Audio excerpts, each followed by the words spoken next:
Yes, please. I have it on my laptop. Oh, okay. Okay, then no problem.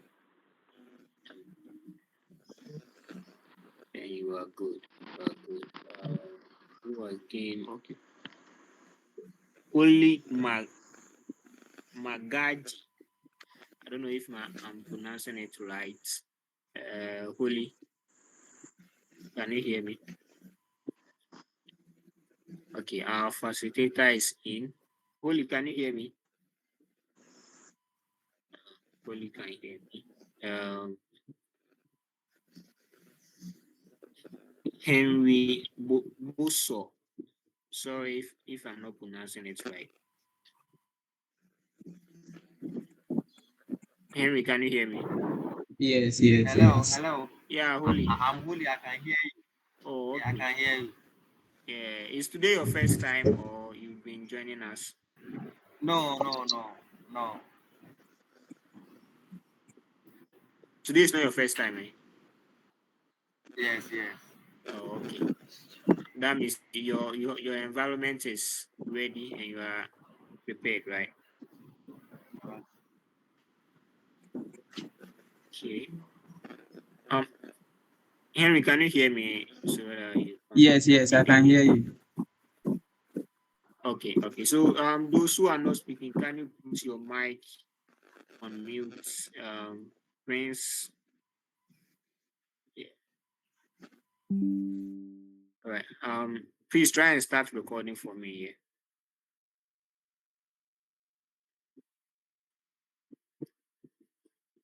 All right, Henry, you can continue.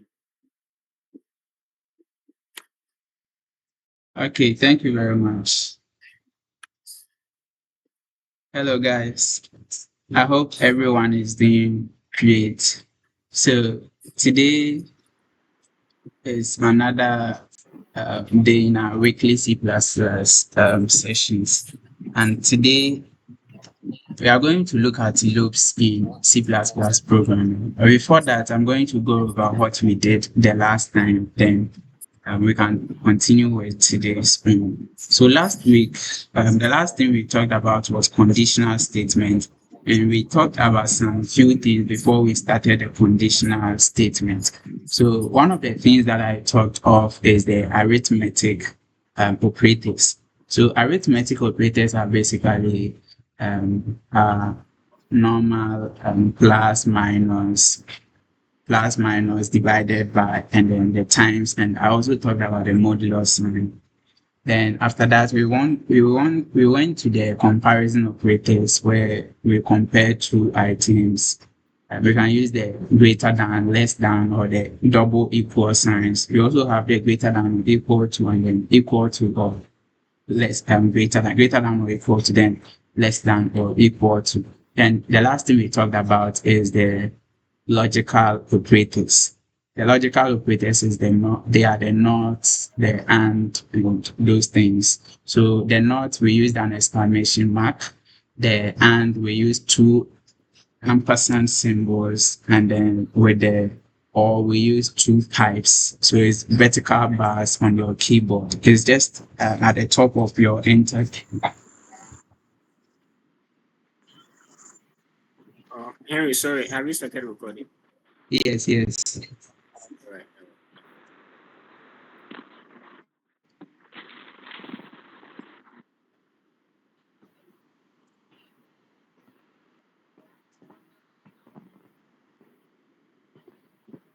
Hello. Please, can you all hear me? Yeah, yeah, we can hear you. I can hear you. All right. So let me continue with it. So we talked about the logical operators as well, which is the and, the or, and then the not symbol. I said the not is basically the exclamation mark. Then the last thing we looked at is the conditional statement, because we needed the arithmetic, comparison, and logical operators to build good conditional statements. So I gave you guys an assignment. Hopefully you guys were able to do so. I didn't get any complaints. So today we are actually going to talk about the loops in programming. Excuse me. So today we are going to look at what loops are, why we need them in our programming, and a few loops in C++, like the for loop, the while loop. We also have the do while loop, and then some things like loop control, keywords that they break and they continue. And we are also going to look at examples of using loop in to do multiplication table or factorial. So yeah.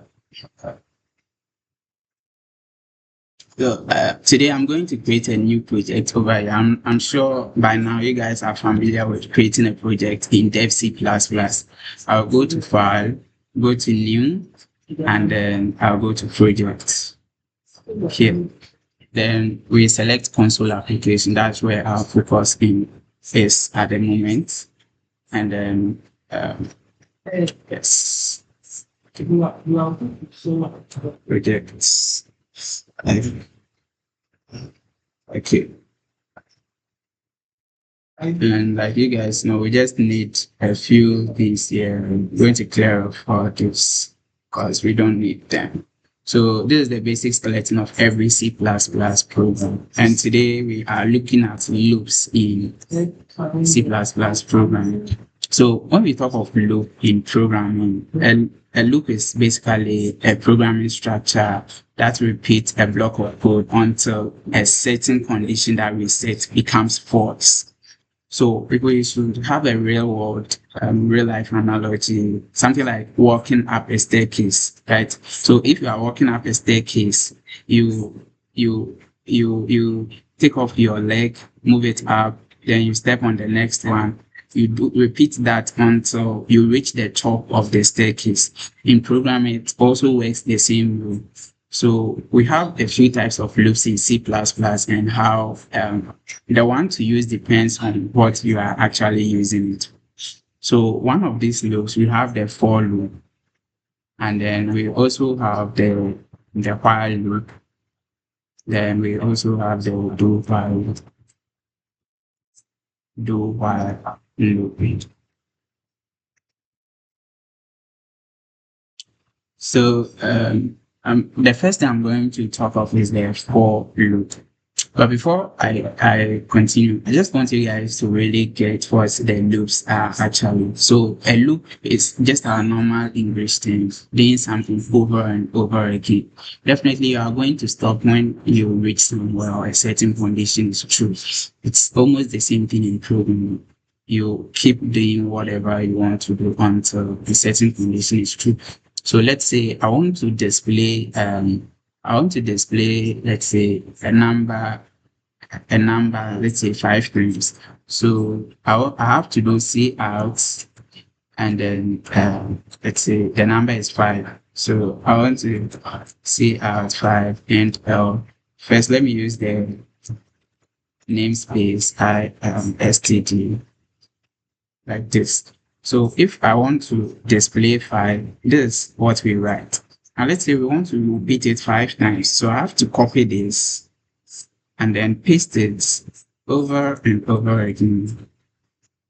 So this is 5 times that I'm pasting the C out. So if I go ahead and build and run,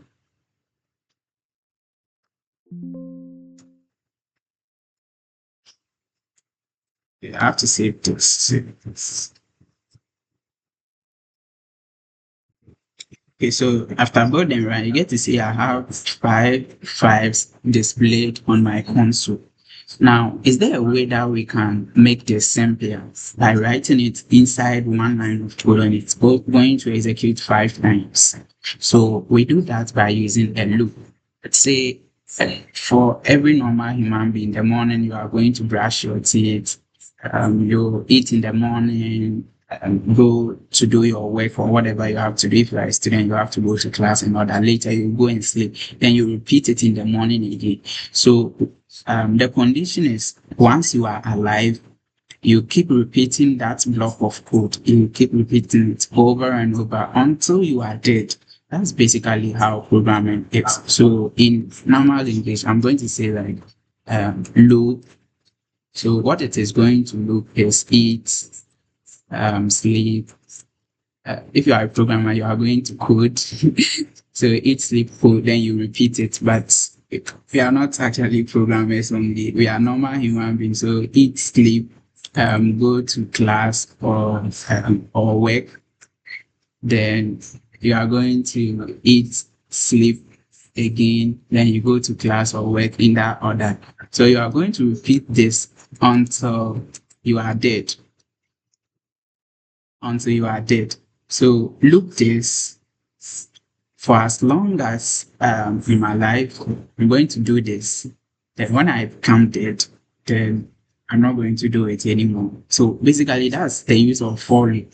So instead of us repeating this every day, writing it, do this, do this, do this every day, we just wrap it inside a loop. And the loop is going to make sure it's going to run over and over again until a certain condition is met, then it stops. So let's start with the for loop. So basically, a for loop, we use for loop when we know the number of times that something is going to happen. For example, I said I want to display the number five times in my program. In that case, I know that I'm going to display it 5 times, but I don't want to write a C out 5 times. So what we do is I just write a for loop. So the syntax is for, and then you bring an open and closing brackets, and then open and closing curly brackets. Over here, we write the condition. So the condition, okay, it's actually three things. So dash, dash, and then dash. So we have three things. So the first thing is something to initialize what is going to run the loop, right? So you have to get a variable that's going to check always that the loop, the variable of the loop, right? So the first thing is actually call it initialization. Then the next thing is what you want to do every time. Okay, the next thing is the condition actually. So the condition that you want to be checked, and then the last thing is the the update that should be done whenever the loop runs each time. So here is the update. So here you update the initialization variable. So actually here is how then here becomes the code to execute, code to run each time. So the first thing we can create a variable here called for something like for int I is equal to 0. So we are creating a variable here basically and assigning it to 0. Then we can go ahead and say the condition is we want to make sure that I is less than 5.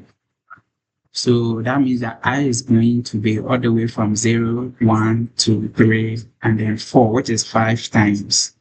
And the update here is whenever this loop runs, I want it to be updated once. So I'm going to write I plus or I is equal to I plus 1. Let me quickly explain this, then we move on. So I can have a variable int x is equal to 5. And if I say x plus plus, it means that I want to take the value of x and then add 1 to it. Basically, that's the meaning of this. If I say x is equal to x plus 1, what it means is I'm taking the value of x and then adding 1 to it, which means it becomes 6. So both this and then this, they are actually doing the same thing. I can also shorthand write it x plus equals 1. What it is going to do is it's going to take the value of x, add 1 to the value of x, and then assign it back to the x variable. Basically, that's the meaning. So in case you see it anywhere, it's just a shorthand of saying x plus equals 1. X incrementing the value of x by 1. We can also do x plus equals 2 plus equals 5. We can also do x times equals 5, then it's going to multiply x 5 times. So that's just by the way. So let's continue. I'm going to clear up this and continue here. So x I plus plus means it should take the value of I and then increment it by 1. Basically, that's what it is. So If I come here and just say like C out 5 and then end to me and like this, let's run this program and see the output. Okay, I'm having, all right, I made a mistake here. So actually, these three things, the initialization, the condition, and the updates, we separate them with a semicolon. So remember to do that as well. Sometimes I forget that. So make sure you separate it with the semicolon and then run the program. Okay, so now you get to see that I had the same code output with the thing that I had to write 5 lines of code. This is literally just 3 lines of code, ignoring the comment inside. So if I make it I less than 10, like this, it's going to execute 10 times since it's starting from 0 all the way to 9. So it's displaying 5 to 10 times. And the amazing thing is we can always track where the I, the value of I, or the number of times the loop has run. So it's just a matter of referencing this initialization variable over here. So I can just say C out, and then the variable is I. So C out I, or let me just loop loop time, loop as times.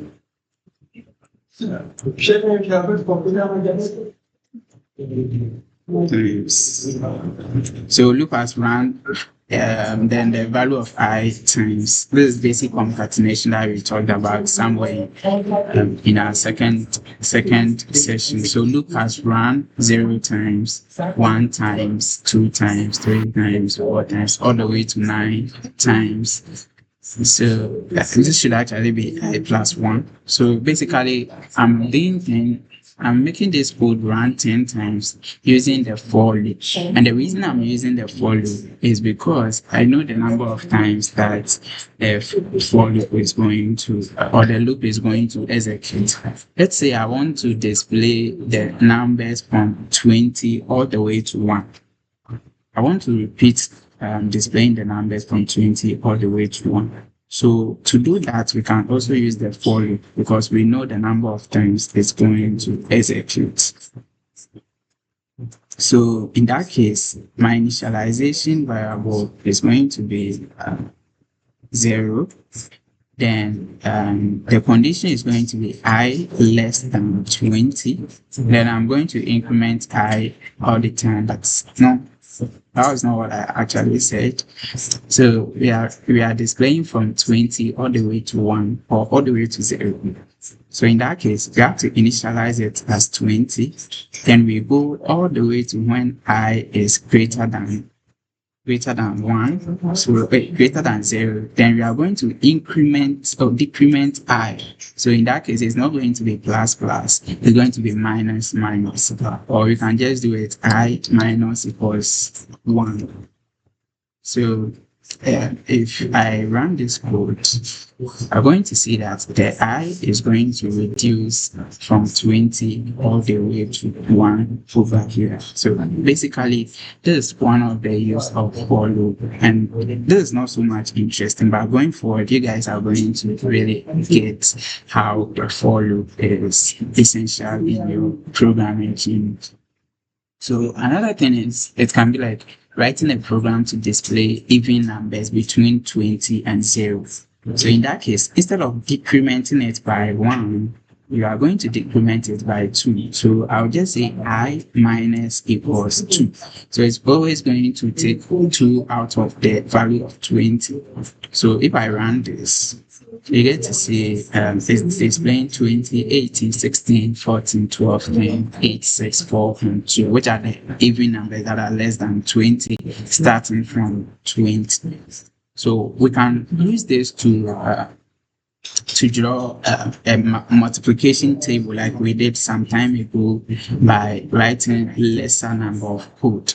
So we can just ask the user to enter a number, and we are going to display the multiplication table of that number using a for loop. So let's say we are doing it from all the way to 12, right? So if the user input 5, we write 5 times 1, 5 times 2, 5 times 3, all the way to 5 times 12. So what I'm going to do is I'm going to first declare a number here, integer number is equal to, okay, I'm not going to give it any value for now.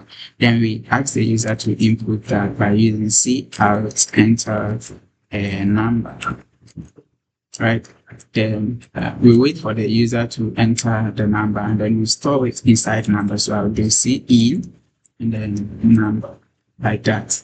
So doing it this way, the next thing is to write a for loop here. So for, then we initialize a variable for, I'll just say int I.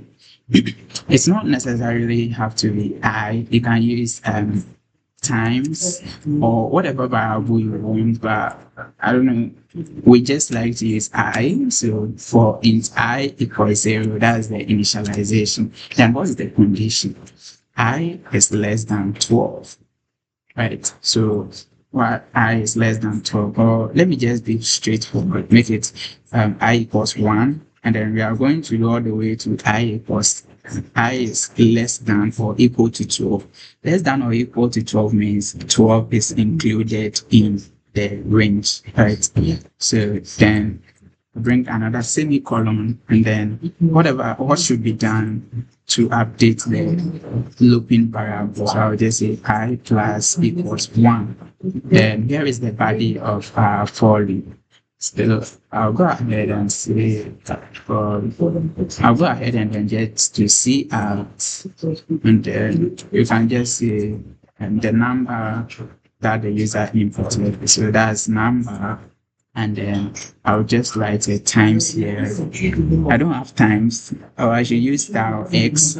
So I'm actually using X. So if you want to type it, make sure you're not looking for the times, the multiplication times on your keyboard. It's not possible. You will see it. Then I'll go ahead and then print whatever the I where we have reached in the loop. And then we display the value of, okay, we bring an equal sign as well, then we display the value of I multiplied by the number. Notice that this one is not X, I'm using the asterisk, that's the multiplication symbol. So I times the number, and then I'll go ahead and then end the line. So now if I run this line code, you get to see that it's going to, the i's value is going to start all the way to 1 to 12. So let's say I want the multiplication table of 4.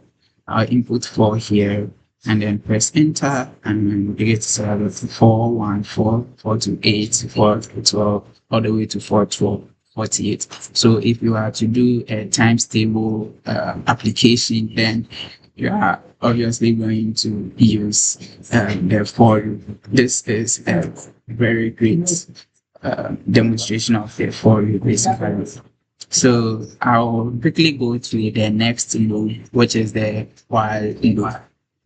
So after everything, I'm going to give you guys some practice work where you'll use the for loop. There's a whole lot of things that can be done with the for loop.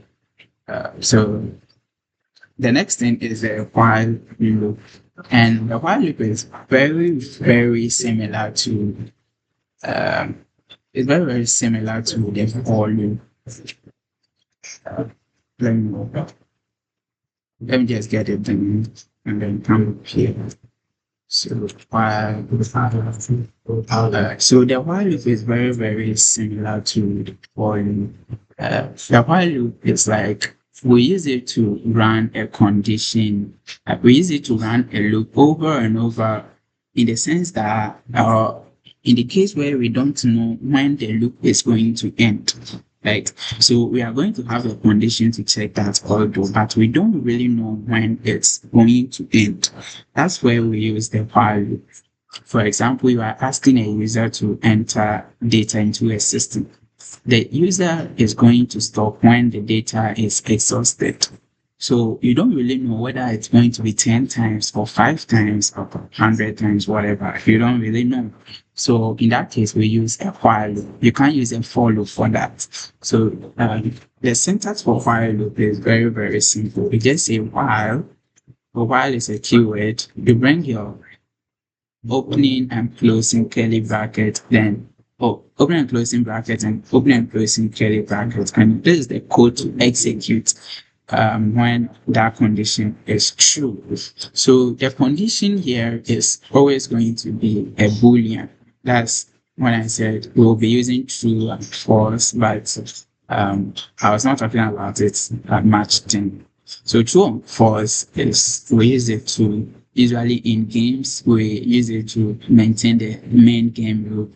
So something like when the game is running, we want to check if the game should actually run because the user is not there. So we can have a variable, a Boolean variable like run is equal to true. So if I have this variable run is equal to true, I can just say while run or while run is equal to true.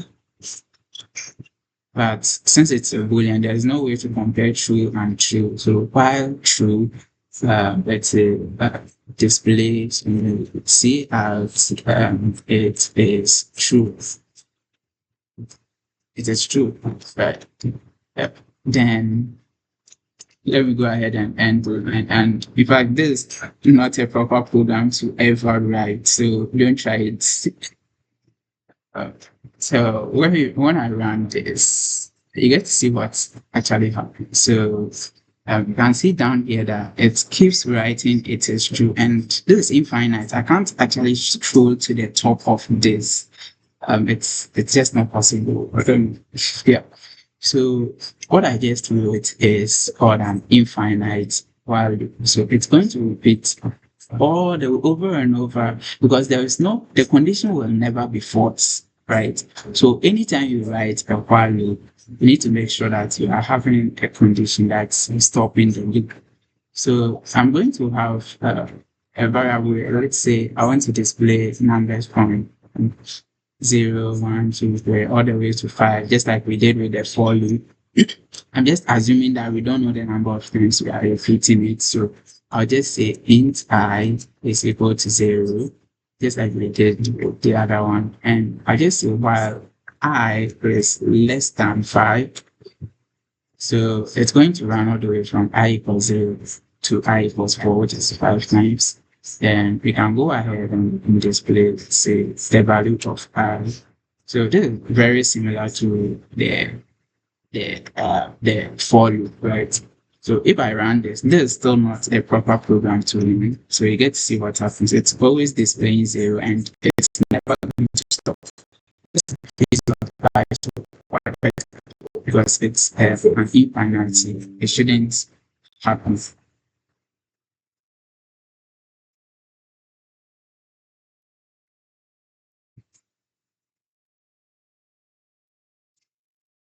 Okay, so what we actually have is, sorry about that, I was having issue with the recording. So what we have to do is we always need to ensure that we have an incrementing variable or a way of stopping the loop from running over and over. So at the end here, I'm going to do I plus plus or I plus equals 1 here. So this is going to take the value of I and then add 1 to it. So every time this while loop runs, it's going to display the value of I and then add 1 to the I all the way until the value of I is less than 5. When this becomes false, the program will stop and then continue with the execution, leave the while loop left while. So let me just do this so you get to see.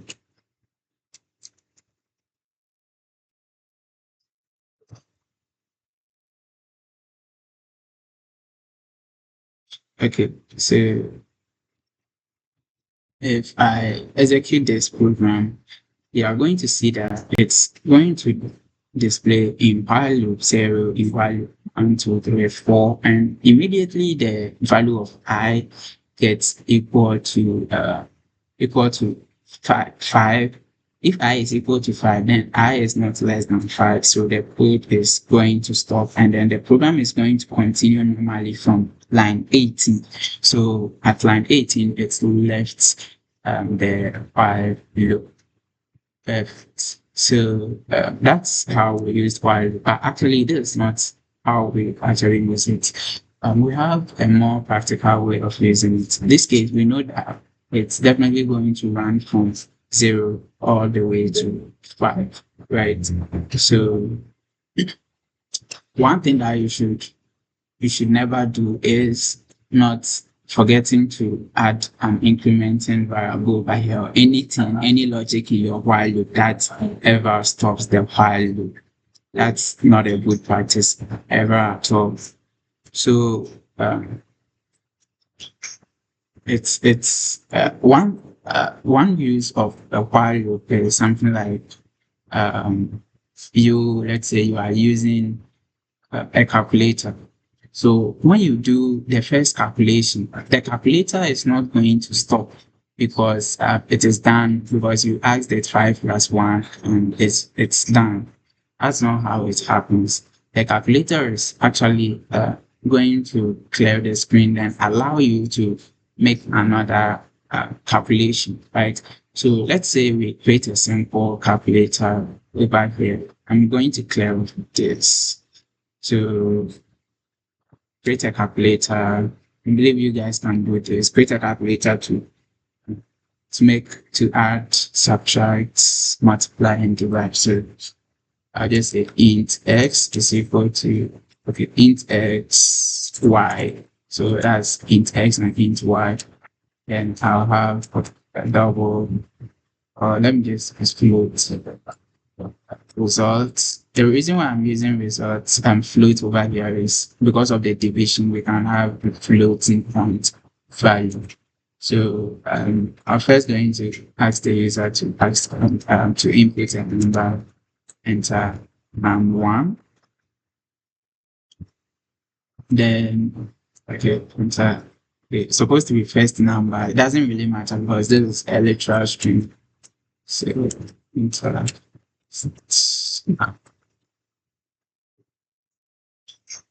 Then we are going to do C into X. Then I'm going to repeat it again for taking the second number this way. Enter second one. And before they enter the second number, I want to ask them for the operation that they actually want to do. So with the operation, I'm going to make it also an integer as well. But you can go ahead and you can use string for that. I'm going to use int operation, right? So operation is the variable. So after getting the x, I'm going to also enter operation.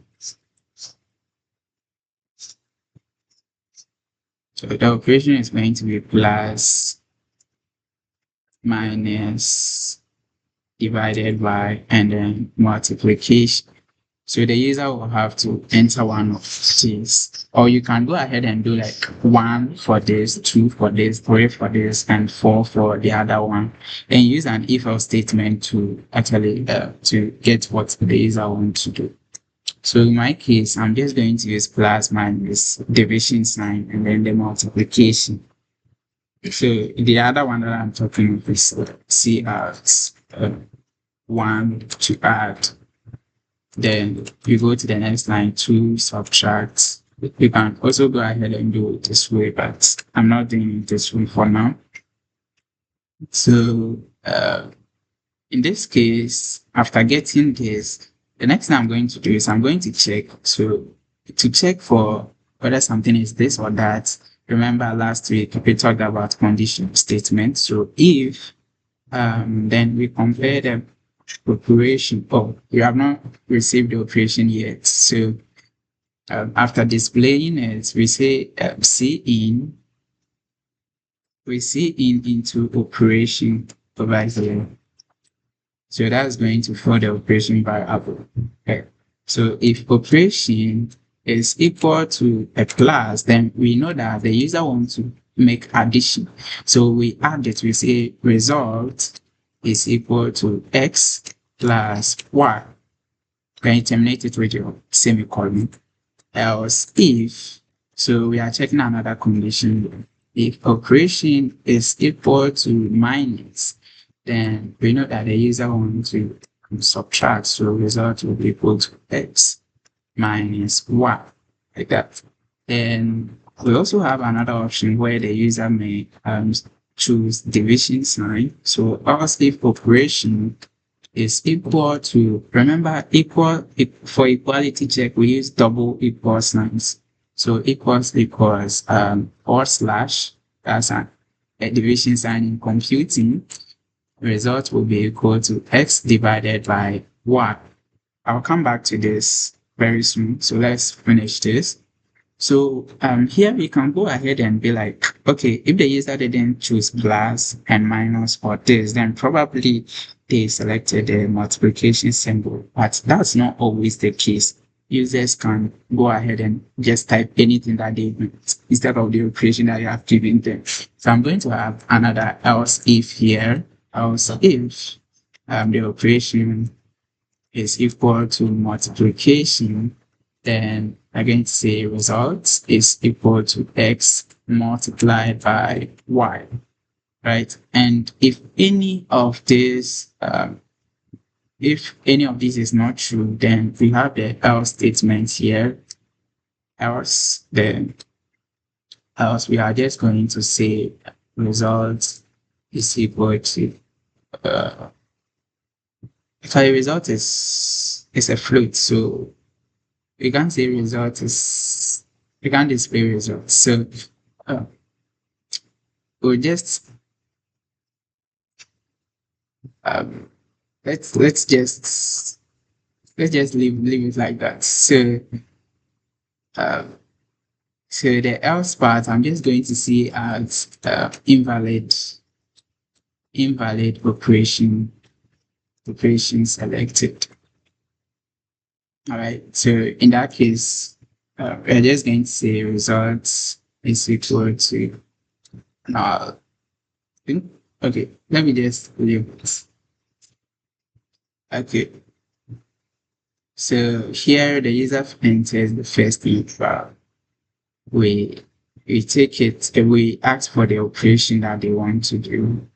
We let them enter the second number installed into y, and we are checking if the operation was plus, the result is x plus y. If it's minus, the result will be x minus y. And if it's division, the result is going to be x out of y. Then if it's multiplication, that's asterisk, then it will be x multiplied by y. And if they didn't pick any of them, we just see out invalid operation selected. I will add another keyword over here. So I'm just going to do add keyword. So I'll add another keyword there, but we are not yet there. So in that case, after everything we are going to display, so just see out the results of the whatever the number is. So if the first number is x, and then the operation, and then y, then we bring an equal sign, equal to you see results here. Yeah, I'll go ahead and then end the line. So if I go ahead and I hope you guys really understand everything that we have done up to this point. If you don't understand anything, kindly raise up your hand, just tap on the hand symbol, and the organizers are going to draw my attention to that. So I'll go ahead and run those here. To the operation oh, okay. Actually, this one I used a string for it. All this while I've forgotten that it's supposed to be a string.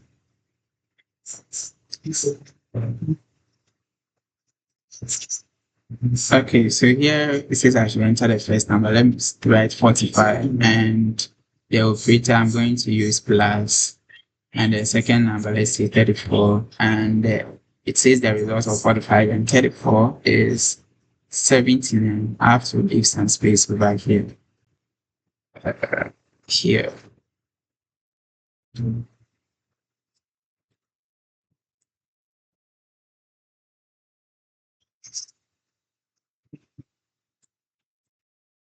Okay. So you get to see that this program runs only once and it is on forever. That's so it's not, there's no way I can be able to calculate it unless I run this program again, unless I close the application and then reopen it. So to fix this program, we are actually going to ask the user to input a number, and depending on whatever number that they inputted, we are going to start the program again. So I will say um, int calc show calc okay, int run calc is equal to 1. So basically I'm using 1 as true, right? 1 for true, and then so I'm going to wrap this all of this inside a while loop. So I'm going to say while run calc is equal to 1. So while run calc is 1, then we put all of this inside this here. So it's now inside a loop. So basically, that's if I tap on this, you get to see that everything is inside the while loop. So everything goes inside the while loop, and at the end of the while loop, I'm going to ask the user whether they want to make another calculation. See at press to calculate again, or to exit. Then I do see in okay. Let me use string for this. String run calc is equal to 1 here. So if it's equal to 1, the string 1, so the 1 here is a string, not just an integer. So you see in what's the name? Run calc. So we are keeping the value that the user enters inside run calc. So whatever the user enters, depending on what the user enters, it's going to update the value of run calc here. And then it's going to check if run calc is 1, it's going to repeat again. If it's not 1, then it's going to stop. So at the end, I'm going to just say C out program program finished or something, program exited. Right. So if I go ahead and run our program, C in run calc. Okay, I forgot a semicolon over here. Don't let that happen to you. Another semicolon. Actually, these semicolons, they like to be fighting with me because of my Python. Python, I don't need semicolon. These days, JavaScript, you don't even need semicolon all the time. You have automated system for that. So enter first number, I enter, let's say 12. And then the operation, I use division. Then I use 4 here, and it says the result of 12 divided by 4 is 3, which is true. So I should press 1 to calculate again, or 2 to exit. And watch that. Notice that if I press 1, it's going to start again, asking me to enter a first number. Let's say I enter 34. I can go ahead and then do a subtraction here, and then subtracting 23 from it. And the answer is 11. It's saying I should press 1 to calculate again, or 2 to exit. Let's say I go for 1 again, then I use plus. Oh no, I've used plus, so I use multiplication.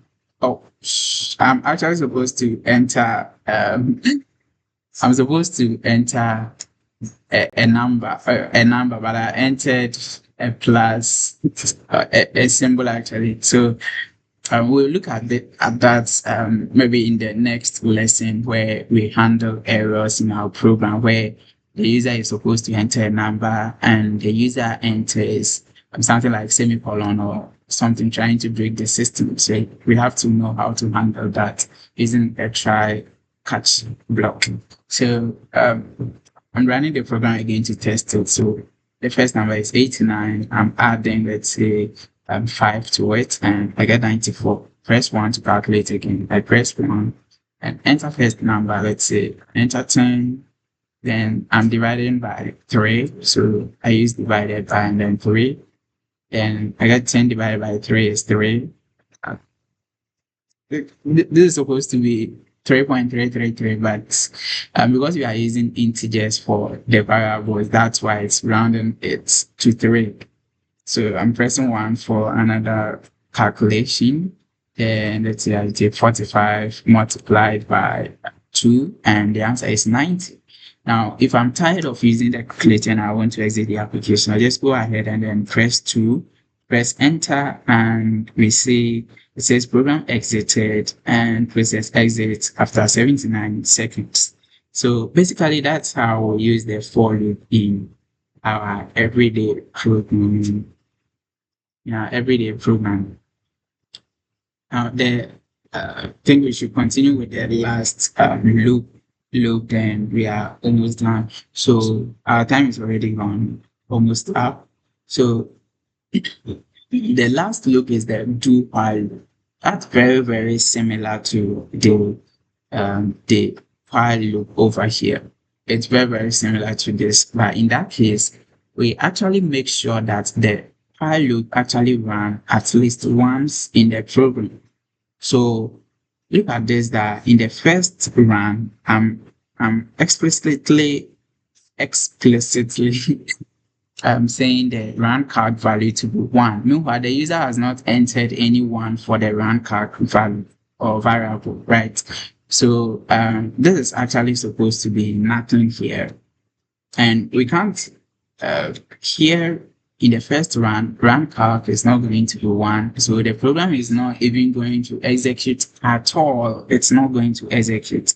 It's not going to run the value. It's just going to say program exited. Why? Because run calc was not equal to 1. And it's just going to skip the while loop and then count to where the cout program exited here. So if we want that to run, then in that case, we use the do while loop.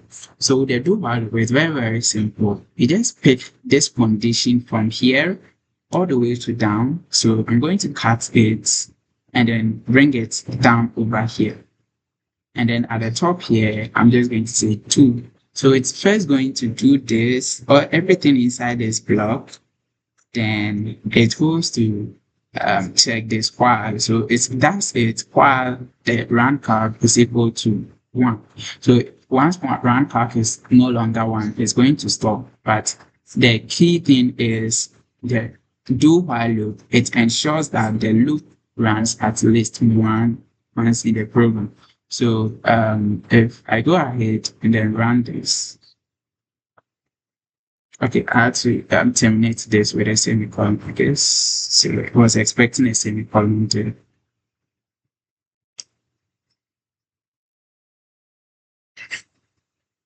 So it says I should enter first number, but here is the case: the value I or the value of the run calc is not 0. So to illustrate this or to show this, I will just add something here that says cout.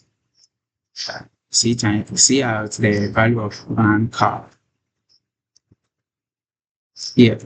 Okay, enter.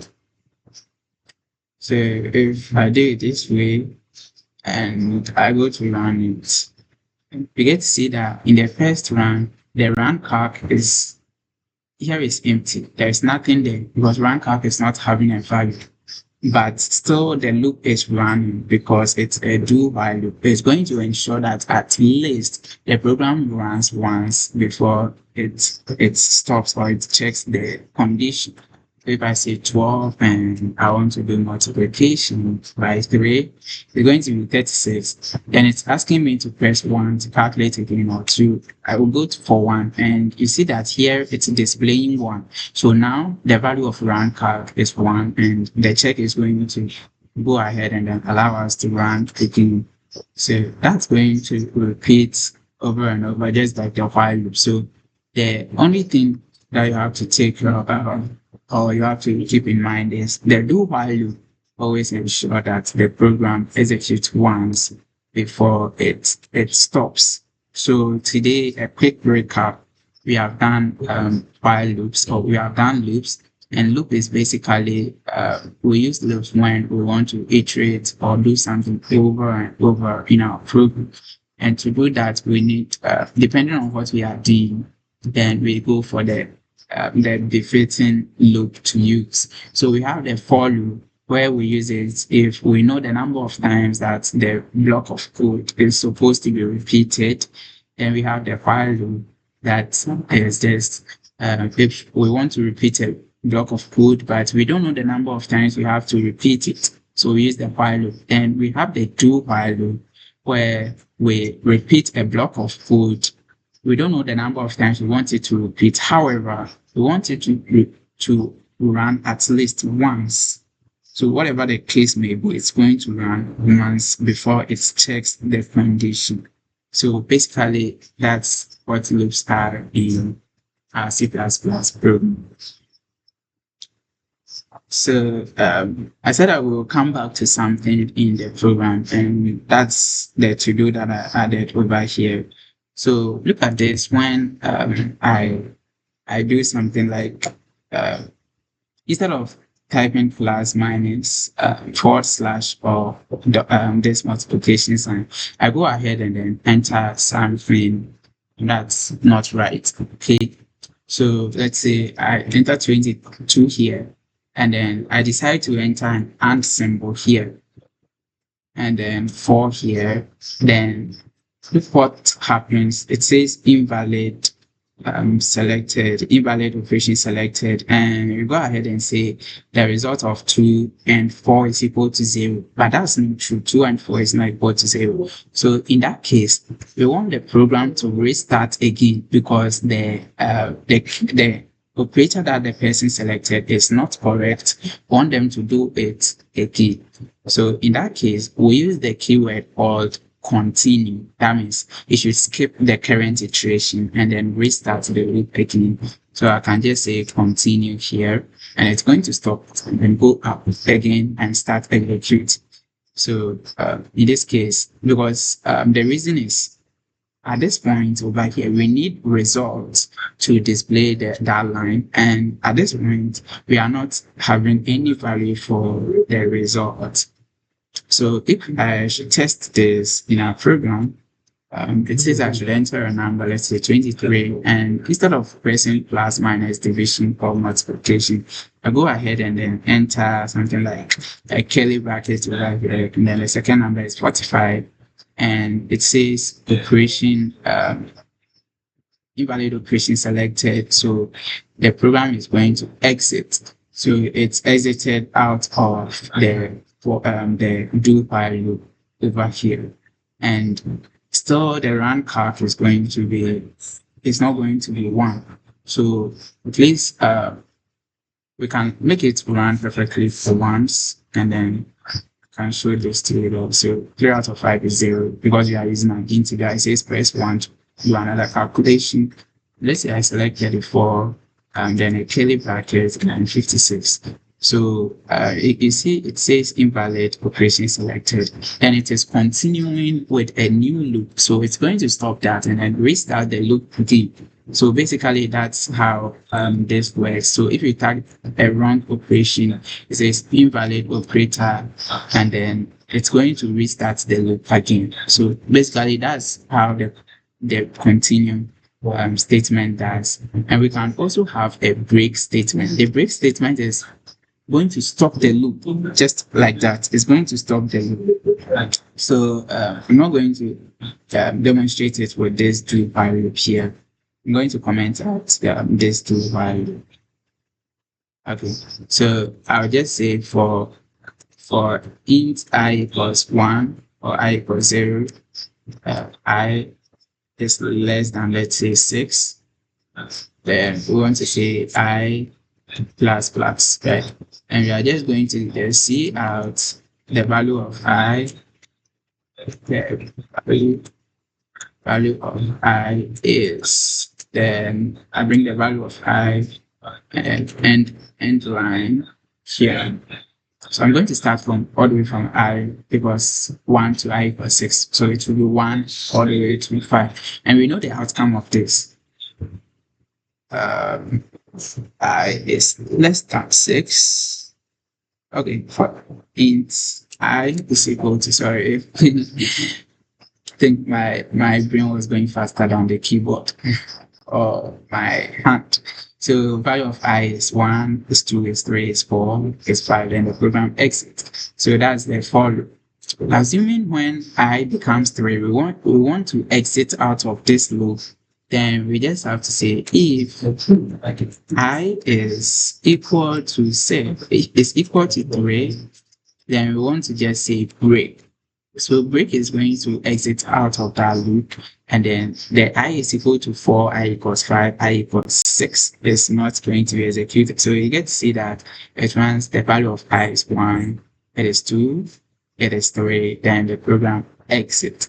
Assuming if when it gets to 1, we don't want the value of I to be see out or console out onto the screen, we can just say if I is equal to 1, then we want to just continue. So continue is going to stop the current iteration and then restart the for loop again, but it's still going to update the looping variable. So if I run this, we get to see that the value of I equals 1, it didn't come at all. It continued to the value of I is 2, then the value of I is 3, and when it became equals to 3, the program exited. So today we are going to end here and we'll continue some other time. So I have some very basic assignment to give you guys. And the basic assignment is using for loops to display even numbers. That's one. And then the next thing is using a for loop to display the factorial of a number. The factorial of a number basically is multiplying a number by itself, subtracting 1, 1, 1, all the way to 1. So 5 factorial, when you talk about 5 factorial, it is 5 multiplied by 4, multiplied by 3, multiplied by 2, and then multiplied by 1 finally. That's 5 factorial.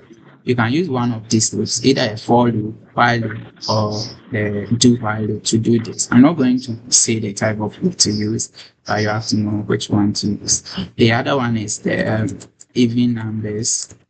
Even numbers from 50, okay, even numbers from 0 to 50. Even numbers. So we are going to display, writing a program to display even numbers from 4 to 50, and then write a function or a program that shows the factorial of a number. So if it is 5 factorial, the user input 5, we are going to display factorial all the way to 5. So let me write it better here. So program to display the factorial of its number provided by a user application. So the user is going to provide the number, and then depending on the number, you use one of these groups, either a for loop, while loop, or do while loop to calculate the factorial of the number and then display the result. So we are going to end here for today's session, and we are going to continue the next time. If anyone is having any question, any challenges you are facing, or you don't have understand any part of the loops up to this point, you can raise your hand and the organizers will let me know and assist you.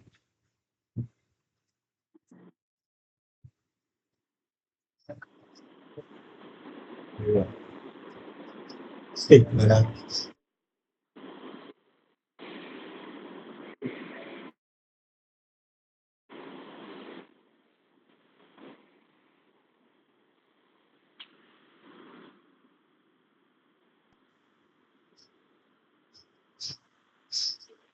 Why do I do that? Ah, why?